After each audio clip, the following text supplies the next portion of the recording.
Onda Regional. Onda Regional.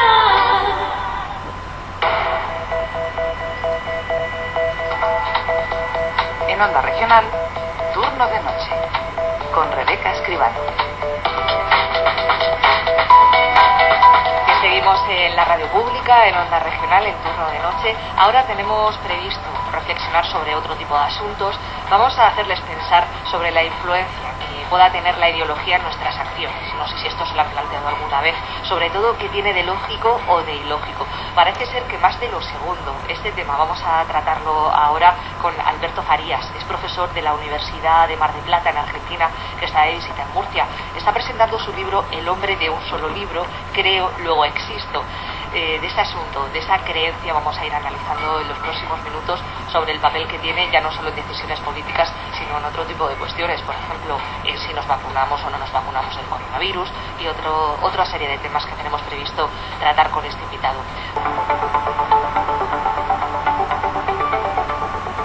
Ahora en Onda Regional de Murcia vamos a hablar con Alberto Farías. Él es profesor de la Universidad de Mar del Plata, en Argentina, que está de visita a Murcia porque tiene previsto presentar su libro El hombre de un solo libro, creo, luego existo. Realmente uno de los objetivos es hacer una aproximación al pensamiento ideológico y queremos reflexionar con él unos minutos. Le tenemos vía telefónica. ¿Qué tal está? Muy buenas noches. ¿Qué tal? Gracias por llamar. Gracias a usted por atendernos. La primera cuestión es ¿cómo ha recibido la ciudad de Murcia? No sé si era la primera vez que estaba de visita en esta ciudad. No, que va. Prácticamente yo me considero como mi segundo hogar aquí en Murcia, porque hace muchos años que ya vengo de visita y bueno, como profesor invitado prácticamente 2 veces por año, y trabajamos junto con la Universidad de Murcia, así que me considero ya un murciano, digamos, adoptivo. Bueno, pues entonces no le pilla de nuevas, ¿no?, la relación con la institución. Precisamente queríamos reflexionar sobre ese libro que presenta, porque en un momento como en el que estamos sí que entran en cuestión determinados debates, ¿no?, relativos, por ejemplo, al pensamiento. Hoy en día, ¿hasta qué punto tenemos que estar formados para tener una visión crítica de lo que sucede a nuestro alrededor? Bueno, yo le comento al oyente, en realidad mi trabajo cotidiano tiene que ver con la psicología social y con la psicología de la personalidad. Yo soy profesor de psicología de la personalidad, que es un capítulo de la psicología en general, y siempre me ha interesado mucho el tema de la interpretación de las personas que hacemos de la realidad que vivimos. Debo confesar que este libro, que tiene en principio un contenido fuertemente académico, por eso me hace ilusión discutirlo con mis colegas en principio en el ámbito de la universidad, surge un poco por el tema de la pandemia. ¿Por qué? Porque durante todo este tiempo, bueno, sobre todo el año pasado, el año 2020, una de las cosas que uno se ha observado, además de toda la situación obviamente pandémica y de sanidad, es el tema del miedo que ha surgido, que en muchos casos iba mucho más allá de lo razonable, es decir, aparecía como una cuestión apocalíptica en muchos casos, y luego, bueno, todas las interpretaciones que se hacían, de las más razonables y sensatas hasta las más irrazonables, las más insensatas, ¿no? Como castigos divinos y tal, y el fin del mundo y demás. Y esto, bueno, de alguna forma me hizo pensar en algo que a mí siempre me ha interesado, y es lo que nosotros en nuestra cátedra definimos y bueno, y compartimos con muchos colegas, la lógica del pensamiento ideológico. Es decir, a veces se entiende que todo es ideología, y no es así. La ideología es un sistema de pensamiento que tiene prácticamente tres características, ¿no? Por un lado, es una interpretación del mundo que puede ser desde lo político hasta la naturaleza, el hombre, en fin, la ecología, la religión, etcétera, y tiene una carga valorativa muy fuerte. La otra característica de las ideologías, de los sistemas ideológicos de pensamiento, es la universalidad. Es decir, yo puedo creer que determinada cosa que pasa en mi cocina tiene que ver con tal o cual dificultad de funcionamiento de un determinado aparato. Y eso no es ideología, eso puede, mi conclusión puede ser cierta o no, pero eso no es ideología. Ideología es una forma de atribución de causas y de motivos, causalidad y motivación, aplicado prácticamente a lo universal. Es decir, todo lo que ocurre en el mundo, todo lo que ocurre a mi alrededor es por tal o cual cosa. Es una interpretación omniabarcativa, digamos. Y para no aburrirlos, la tercera característica del pensamiento que nosotros llamamos ideológico es la prescripción. Es decir, la ideología no solo interpreta con una carga emocional muy fuerte, valorativa muy fuerte, la realidad circundante, sino que además prescribe cómo deben ser las cosas. Es decir, esto es bueno y aquello es malo. De manera tal que hay una carga prescriptiva de cómo debieran ser las cosas. Por eso que muchas veces las ideologías son acompañadas por acciones concretas, ¿no? En busca de transformación y demás. De manera tal que hoy por hoy, un poco yendo al inicio de su pregunta, hoy por hoy es muy importante que todos podamos discriminar qué cosas tienen que ver con lo real, con, digamos, los riesgos que pueden haber en determinadas situaciones, como puede ser la pandemia, la COVID, etcétera, y qué cosas tienen que ver con nuestra propia imaginación, que nos puede llevar a errores, ¿no? Es decir, desde el negacionismo hasta actitudes autoritarias, discriminadoras, etcétera. Un poco sería eso, perdón. Fíjese que uno de los asuntos por los que también queríamos mantener esta conversación con usted era para reflexionar sobre estos aspectos que usted ya está haciéndonos una introducción, ¿no? Lo ha comentado al final de esta respuesta, ¿no? Que se pueden tomar determinadas decisiones erróneas en base a eso. ¿Cuáles son los riesgos que hay en la sociedad en la que nos encontramos de tomar unas decisiones en base a esas ideas que usted ha estado explicando? Bueno, es múltiple y es complejo. Yo creo que, sin entrar por ahí a puntualizar cuestiones que habría que analizar en su especificidad, ¿no es cierto?, como pueden ser medidas sanitarias, medidas políticas, medidas sociales, medidas culturales y demás. Claro, le decía, disculpe, por ejemplo, por decisiones como vacunarnos o no, ¿no? O podemos decir, quiero vacunarme, pero si yo no creo que exista una pandemia, no voy a vacunarme en ese caso. Entonces, ¿hasta qué punto una decisión de este tipo puede hacernos llevar a una decisión errónea, que al final sea, por ejemplo, poder enfermar de gravedad? Exactamente. Una de las cosas que yo observo, que hemos observado, y que no es un descubrimiento evidentemente contemporáneo, sino que evidentemente esto se ha producido a lo largo de la historia de la humanidad. Lo que sucede es que ahora, bueno, en nuestra situación actual, con los medios de comunicación, con las formas informáticas prácticamente inmediatas y demás, cobra relevancia. Es el tema de la aparición del miedo.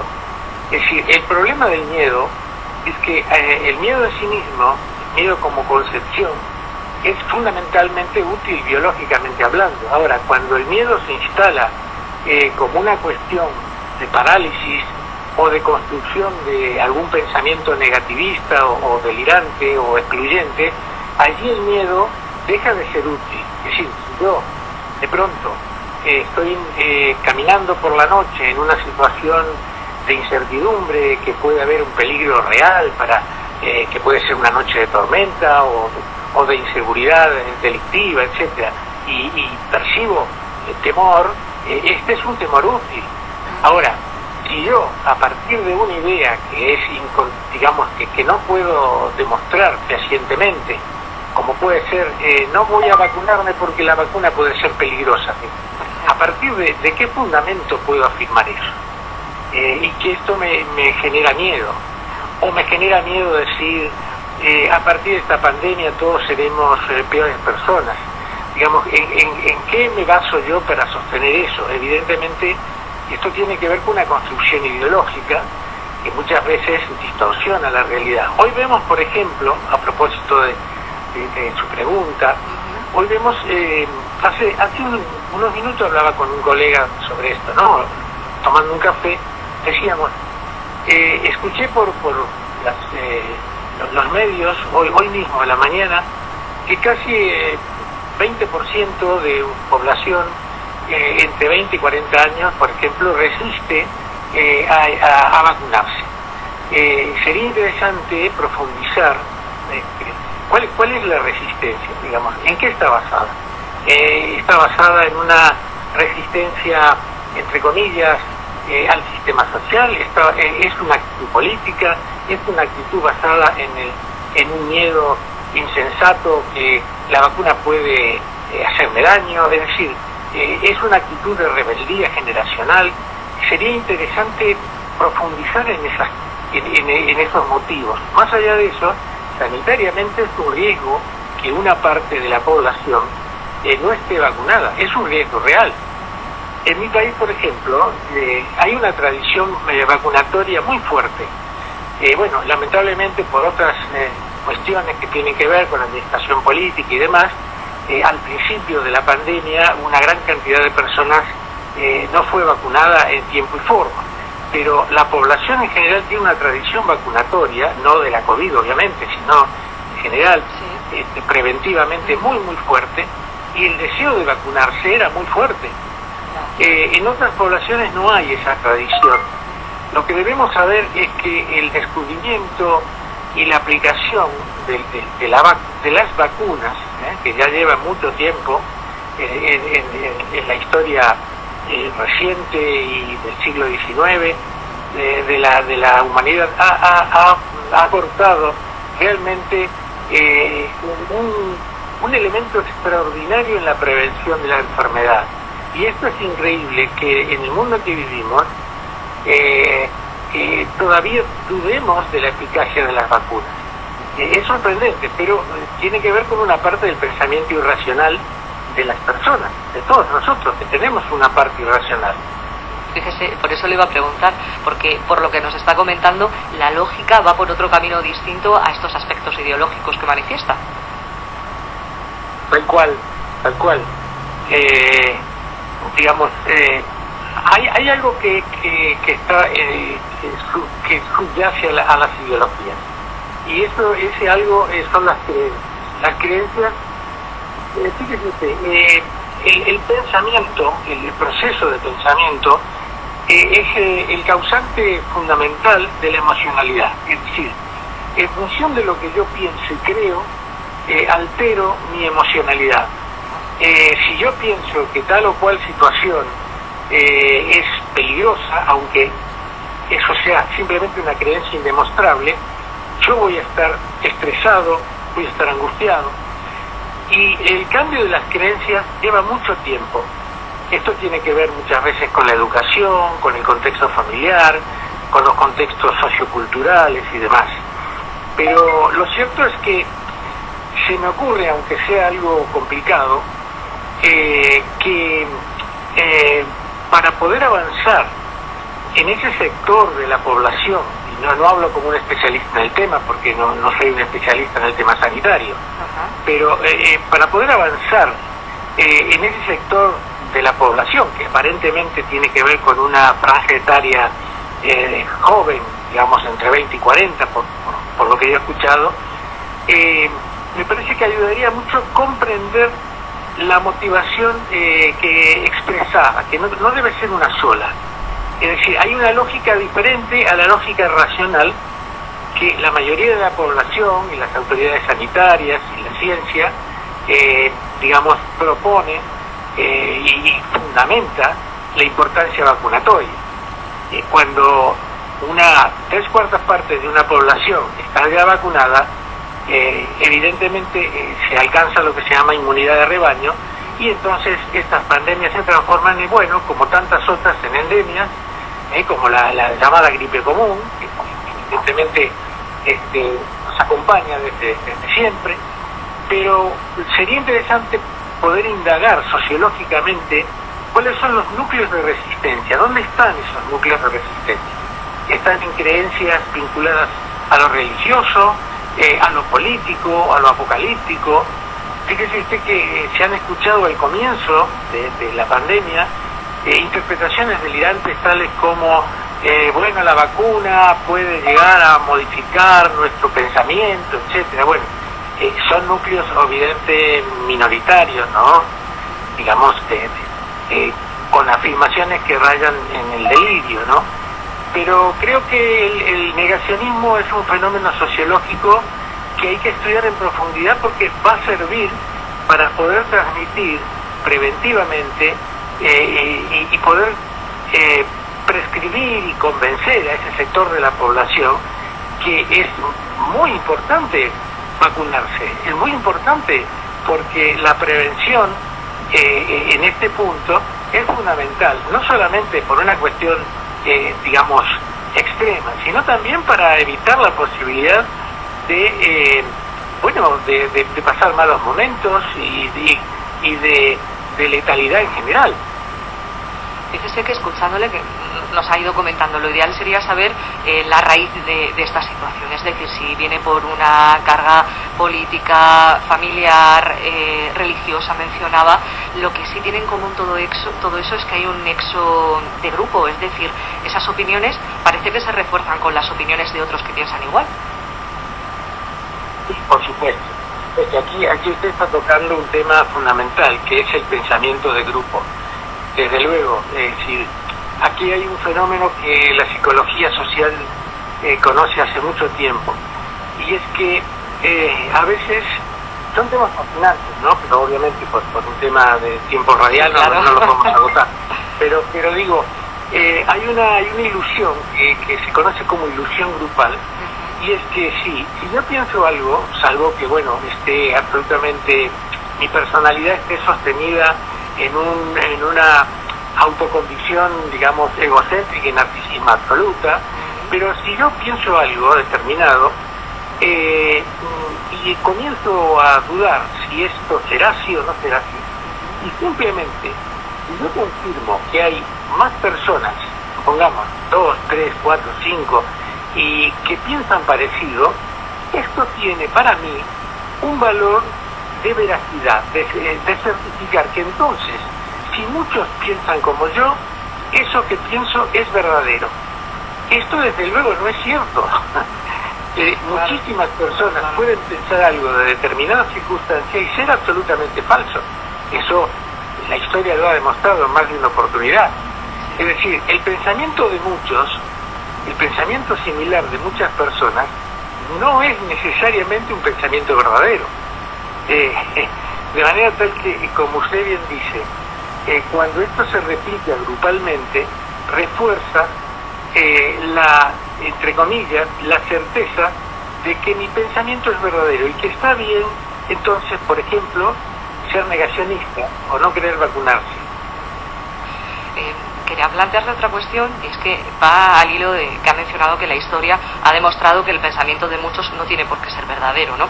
Desgraciadamente es así, pero parece que no aprendemos los humanos, es decir, vuelven ahora a lo mejor pensamientos que pueden tener tintes muy duros, ¿no? Y aún así parte de la ciudadanía también los puede asumir. Entonces, al final el mecanismo no ha cambiado tanto, es decir, como animales racionales no hemos cambiado tanto. No, claro que no. Ya usted toca un tema que es realmente interesante, ¿no? Que es el tema de si hay o no, vamos a decirlo así, un progreso evolutivo en la racionalidad humana. Esto nos llevaría a pensar en una cuestión que tiene que ver con definir qué es el progreso en realidad. Por supuesto que desde el punto de vista del dominio de la naturaleza, de la complejidad y demás, por supuesto que sí. Ahora, hay cuestiones que son elementales, que tienen que ver con el funcionamiento del cerebro humano, que tiene que ver con la lógica de la interpretación de los estímulos, que sigue respondiendo a principios que son obviamente biológicos. Y además no olvidemos que hay un acerto de un colega, de un médico, que siempre me ha parecido interesante, ¿no? Se suele decir el hombre es un animal racional. En realidad el hombre es un ser emocional que se esfuerza enormemente, a veces con mucho éxito, en razonar, en tener actitudes racionales. Pero no olvidemos que el comportamiento humano tiene básicamente un componente emocional que acompaña absolutamente, digamos, todo comportamiento. Es imposible entender una actitud, un comportamiento, sin incluir lo emocional. Y lo emocional, que bueno, como yo digo a veces, por suerte somos seres emocionales, si no seríamos máquinas frías, pero lo emocional a veces nos juega la trampa de distorsionar lo que podríamos llamar actitudes lógicas. Las personas por lo general tienden a no actuar lógicamente con una lógica racional, tienden a actuar con una lógica emocional. Si no fuera así no nos enamoraríamos, no tendríamos pasión. Y esto es la parte positiva. Ahora, la parte negativa son las creencias que a veces nos hacen perder mucho tiempo y a veces nos cuesta la vida. Fíjese que llegado a este punto ya quería preguntarle por la política. La emoción y la política van de la mano en muchas ocasiones. ¿Hasta qué punto podemos ser más o menos racionales en este campo? Bueno, me lleva usted a terrenos tan sencillos. No, mire, aquí aparece otro concepto, estamos recorriendo varios, ¿no? Sí. Que es la tribalidad. Ajá. El hombre finalmente estoy hablando en términos metafóricos, ¿no? Antropológicos. Sí, sí. El hombre es un ser tribal, es decir, la presencia, no hace tanto este gran referente literario, Vargas Llosa, escribió un libro que es justamente el llamado de la tribu, ¿no? El hombre es un ser tribal, en el sentido de que estamos siempre pensándonos en la endogamia, nosotros y ellos, ¿no? La tribalidad que se ve claramente, por ejemplo, en el fútbol, ¿no? En el fútbol. Es que le iba a hacer la asociación con el fútbol también. No sé qué diferencias hay entre unas pasiones y otras. Bueno, yo creo que no hay mucha diferencia entre el fútbol y las pasiones políticas, ¿no? Digamos, es el tema de las camisetas. No estoy hablando del tema específico del poder, de los intereses del poder. El poder es todo un tema para reflexionar. Muchas veces está relacionado con intereses muy concretos, intereses de tipo económico, etcétera. Pero el poder en sí mismo es una enorme ilusión, narcisista absolutamente. Nadie tiene, salvo que sea un poder fáctico, ¿no? Si yo estoy presionando a una persona, apuntándole con un arma, ese es un poder fáctico, esa es otra cosa. Estamos hablando del poder, por ejemplo, en la política, el poder en los grupos, el poder en el liderazgo. El poder es una ilusión otorgada por aquellos que lo sostienen. Si de pronto dejamos de sostener a esa persona que ostenta el poder desaparece. Esto lo han estudiado profundamente grandes sociólogos del siglo XIX, ¿no? Max Weber, entre otros. Sí, sí. Es decir, que cuando hablamos de las pasiones, de la irracionalidad y demás, estamos hablando de la tribalidad. La mayor parte de los ciudadanos, bueno, esto va a ser polémico lo que voy a decir, y quizá mucha gente no esté de acuerdo, se enoje conmigo, pero creo que la mayor parte de los ciudadanos, cuando nos acercamos a un determinado partido político o organización y demás, no lo hacemos por motivos necesariamente racionales, lo hacemos por motivos fuertemente emocionales y por creencias, ¿no? Es decir, creemos en función de ciertos principios generales de tipo emocionales, éticos, morales, etcétera, pero fuertemente relacionados con la emoción, y entonces ya nos incluimos como parte de esa tribu. Y basta que alguien de esa tribu haga algo que quizá no es lo esperado o quizá sea censurado, y yo lo voy a negar porque es parte de mi tribu. No. Todo lo malo y lo erróneo lo hace el otro, el de la tribu contraria, el del pueblo contrario. El mío no, porque soy parte de esa tribu y voy a justificar casi todo. O voy a caer en un mecanismo que también la psicología social ha estudiado, que se conoce como disonancia cognitiva. Es decir, si hay algo que me hace ruido, yo lo niego, lo justifico, lo disimulo. Lo que no puedo hacer es decir, no, hombre, sí, yo soy parte de esta familia, pero lo que está haciendo esta persona está mal y yo lo censuro. Eso es muy difícil cuando alguien forma parte de una tribu. Y hablamos en un sentido metafórico de tribu, ¿no? Muy interesante las aportaciones que nos ha hecho Alberto Farías. Él es profesor de la Universidad de Mar del Plata en Argentina, que está de visita a la Facultad de Psicología de la Universidad de Murcia precisamente para hacer una presentación de su libro, El hombre de un solo libro, Creo, luego existo. En él hace una aproximación descriptiva al pensamiento ideológico desde la perspectiva de la psicología social y de la personalidad. Muchísimas gracias por habernos atendido y que tenga una muy buena estancia en Murcia. Bueno, al contrario, yo soy el agradecido y realmente la he pasado muy bien. Bueno, digamos, de un tema al otro, que se dará cuenta que me fascina. Así que, nuevamente agradecido. Nada, se nota que le fascina, pero lo expresa y lo cuenta muy bien y eso es de agradecer también. Muy buenas noches. Bueno. Hasta luego. Estás escuchando Turno de Noche con Rebeca Escribano.